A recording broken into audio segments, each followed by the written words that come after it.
नमस्कार दोस्तों, आज का यह वीडियो मैं एसी और डीसी पावर सप्लाई पर लेकर आया हूँ। मुझे उम्मीद है अगर आज का यह वीडियो आप पूरा देख लेते हैं तो आप एसी और डीसी के बारे में सब कुछ समझ जाएंगे। दोस्तों, सबसे पहले ये जान लेते हैं बेंजामिन फ्रैंकलिन जी ने सबसे पहले 1752 में इलेक्ट्रिसिटी की खोज की थी। फिर उसके कई सालों तक काफ़ी लोगों ने, काफ़ी सारे साइंटिस्ट ने उस पर रिसर्च किया। कई सालों बाद फिर एक American businessman scientist Thomas Edison ने डीसी पावर सप्लाई का निर्माण किया। उन्होंने दुनिया को डीसी पावर सप्लाई की पहचान करवाई और उसे इस्तेमाल करने का तरीका बताने के साथ घर घर तक डीसी पावर सप्लाई को भिजवाने का भी काम शुरू किया।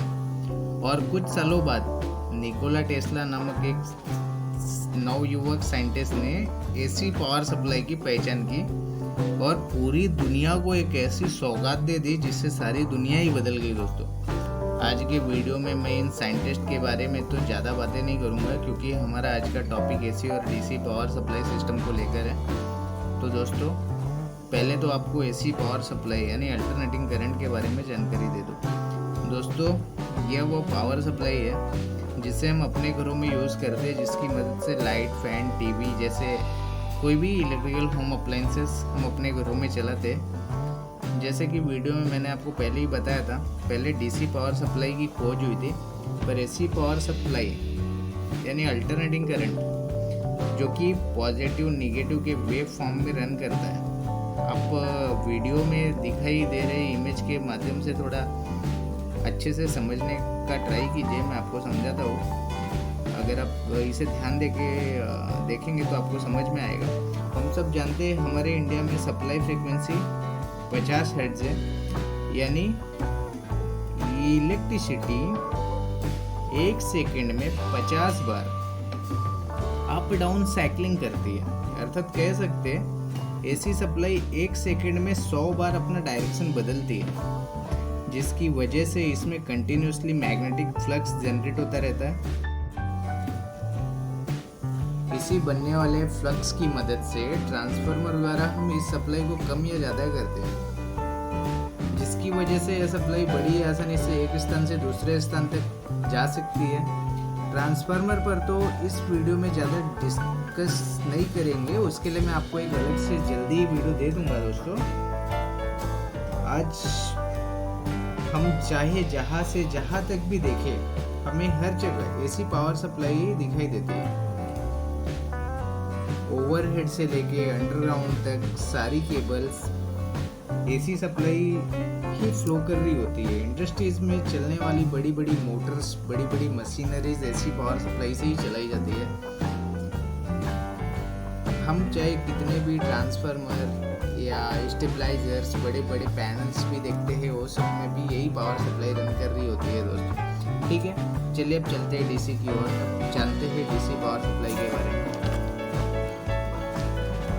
डीसी पावर सप्लाई यानी direct current. DC power supply का डायरेक्शन एसी की तरह चेंज नहीं होता। दोस्तों, वीडियो में आपको 2 इमेजेस दिखाई दे रहे हैं जिसमें अल्टरनेटिंग वेव और डायरेक्ट वेव फ्लो होती है, आपको दिखाई दे रही है। उसके माध्यम से भी आप देख सकते हैं ये डीसी सप्लाई यानी डायरेक्ट सीधी जा रही लाइन आपको दिखाई दे रही है। इसमें होता क्या है दोस्तों, इसकी वेव फॉर्म को भी चेंज नहीं होती। हाँ, अगर पावर सप्लाई सर्किट में लगा हो, जिसमें सर्किट में आपको पता है छोटे छोटे पीसीबीज होते हैं, कार्ड्स होते हैं, जिनमें रेक्टिफायर, रजिस्टर, थैरिस्टर, डायोड्स होते हैं, जिनकी वजह से इनमें थोड़ा सा वेरिएशन तो आ जाता है, मगर इनका डायरेक्शन फिर भी कभी चेंज नहीं होता है, जिसकी वजह से डीसी सप्लाई में कोई फ्रिक्वेंसी नहीं होती। और फ्रिक्वेंसी ना होने की वजह से ही इस सप्लाई को हम ट्रांसफार्मर वगैरह में यूज़ करके वोल्टेज को step up step down AC की तरह इजीली नहीं कर सकते।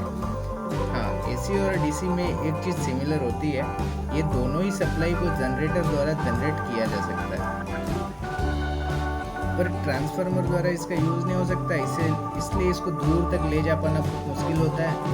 अगर जैसे कि मैंने आपको पहले भी बताया था कि सबसे पहले डीसी पावर सप्लाई ही खोज करके निकाली गई थी, पर उसे दूर तक ले जा पाना मुश्किल हो गया था। 2 से 3 किलोमीटर से ज़्यादा उस सप्लाई को हम नहीं ले जा सकते थे। और ऐसी सप्लाई तो आपको भी पता है, कहीं भी जनरेट करके कितनी भी दूर तक वोल्टेज को बढ़ा करके हम ले जा सकते हैं, और फिर एक ट्रांसफार्मर स्टेप डाउन का लगा के उस वोल्टेज को कम करके उस सप्लाई को बड़ी आसानी से यूज़ कर सकते हैं, जिसकी वजह से आज हर जगह एसी सप्लाई यूज़ में आ रही है। लेकिन दोस्तों, डीसी सप्लाई को भी हम इग्नोर नहीं कर सकते।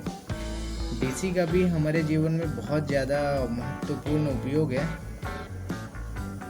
हमारे इसमें सबसे अच्छा फीचर क्या होता है, डीसी पावर सप्लाई को कहीं भी स्टोर करके रखा जा सकता है, जो कि एसी को नहीं करके रख सकते हम। इसकी वजह से हमारे बाइक्स या अन्य कोई भी गाड़ियाँ हो, लैपटॉप, मोबाइल या ऐसी कोई भी डिवाइसेस हो, उनमें डीसी सप्लाई प्रयोग में लाई जाती है। इसके साथ ही दोस्तों, कई बड़ी केमिकल इंडस्ट्रीज़ में, केमिकल फैक्ट्रीज या रेलवे या अदर एनी इंडस्ट्रीज़ में भी बहुत सारी जगहों पर HCR द्वारा, मतलब हाई करंट रेक्टिफायर द्वारा डीसी वोल्टेज को यूज़ में लाया जाता है। इसके साथ ही दोस्तों,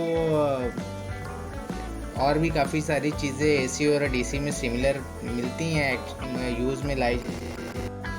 दोस्तों, एसी पावर सप्लाई को रेक्टिफायर द्वारा डीसी में कन्वर्ट किया जाता है और डीसी को इन्वर्टर द्वारा एसी में कन्वर्ट कर सकते हैं। ये सब चीज़ें तो आपको पता ही होंगी। इसके अलावा छोटी सी जानकारी और भी बता देता हूँ आपको। एसी पावर सप्लाई और डीसी पावर सप्लाई में यूज़ होने वाले फ्यूजेस यूज़ तो दोनों जगह हो सकते हैं, लेकिन डीसी पावर सप्लाई डायरेक्ट चलती है।